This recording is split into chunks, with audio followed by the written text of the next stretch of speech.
Iran বড় যুদ্ধের প্রস্তুতি নিচ্ছে, এমন একটি খবর প্রকাশিত হয়েছে। সেই খবরে বলা হচ্ছে যে ইরানের সর্বোচ্চ নেতা মোস্তফা খামেনি দেশটির সামরিক এবং আভ্যন্তরীণ নিরাপত্তা কাঠামোর শীর্ষ পর্যায়ের ৬ জন অভিজ্ঞ কমান্ডারকে নিয়োগ দিয়েছেন। বিশ্লেষকরা বলছেন যে সাম্প্রতিক যুদ্ধের অভিজ্ঞতা সম্পন্ন কর্মকর্তাদের গুরুত্বপূর্ণ পদে বসিয়ে ইরান তার যুদ্ধকালীন নিরাপত্তা কাঠামোকে আরো শক্তিশালী করার চেষ্টা করছে। তো এই প্রেক্ষিতে ধারণা করা যায়, তাহলে কি আবারও যুদ্ধ শুরু হবে?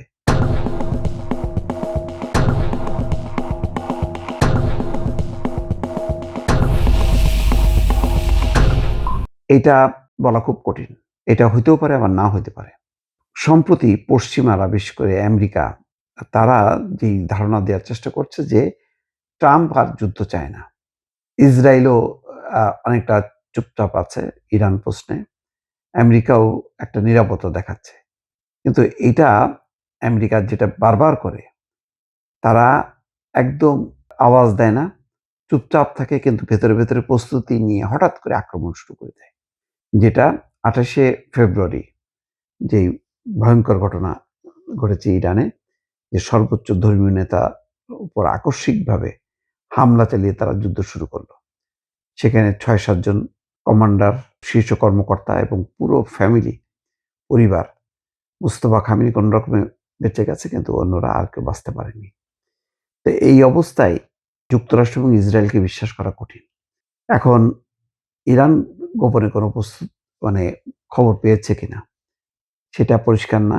কিন্তু তারা পুরো কাঠামোটা ঢেলে সাজাচ্ছে। বিশেষ করে সাম্প্রতিক যে ২ দফা যুদ্ধ হলো যুক্তরাষ্ট্রের সাথে ইরানের, সেখানে মাঠের যারা কমান্ডার, তাদের মধ্যে যারা সিনিয়র, তাদেরকে এখন বেছে বেছে দায়িত্ব দেওয়া হচ্ছে, যেহেতু তাদের অভিজ্ঞতা আছে যে কিভাবে হামলা মোকাবেলা করতে হয়। তো সেই কারণেই একটা শঙ্কা করা হচ্ছে যে বড় যুদ্ধের প্রস্তুতি নিচ্ছে। সংকট কিন্তু কাটেনি, কারণ হরমুজ প্রণালীর উপর ইরান তার নিয়ন্ত্রণ এখনো বজায় রেখেছে এবং কোনোভাবেই জাহাজ সেখানে চলাচল করছে না। যতক্ষণ না পর্যন্ত যুক্তরাষ্ট্র ইরানের শর্ত মেনে না নেবে, ততক্ষণ পর্যন্ত এই পরিস্থিতি চলতে থাকবে। সেটা হলো যে হরমুজের পূর্ণ ক্ষমতা এবং মালিকানা এটা ইরানের, এই স্বীকৃতি দিতে হবে। স্বীকৃতির পাশাপাশি হামলা বন্ধের নিশ্চয়তা দিতে হবে। তবেই হরমুজ প্রণালী দিয়ে জাহাজ চলাচল করবে। হরমুজ প্রণালী দিয়ে জাহাজ চলাচল না করার কারণে ইতিমধ্যে তেলের দাম বাড়তে শুরু করেছে। $৯০ ব্যারেল প্রতি অলরেডি ছাড়িয়ে গেছে। তো বোঝা যাচ্ছে যে এই সংকটটা কিন্তু জিয়ে থাকলো। পারমাণবিক কর্মসূচি থেকে সরে যাবে ইরান, এমন কিন্তু নিশ্চয়তা এখনো ইরান দেয়নি এবং সেই আলোচনাও আর চলছে না। সব মিলে এই যে আলোচনার অচলাবস্থা, এইটা একটা অশনি সংকেত। যদি আলোচনা চলতো তাহলে বোঝা যেত যে না, যুদ্ধের কোনো সম্ভাবনা নেই। যেহেতু একটা থমথমে পরিস্থিতি, আলোচনা হচ্ছে না, সংকট কাটছে না, সুতরাং আকস্মিকভাবে হয়তো আবারও হামলা করতে পারে ইসরায়েল এবং আমেরিকা যৌথভাবে।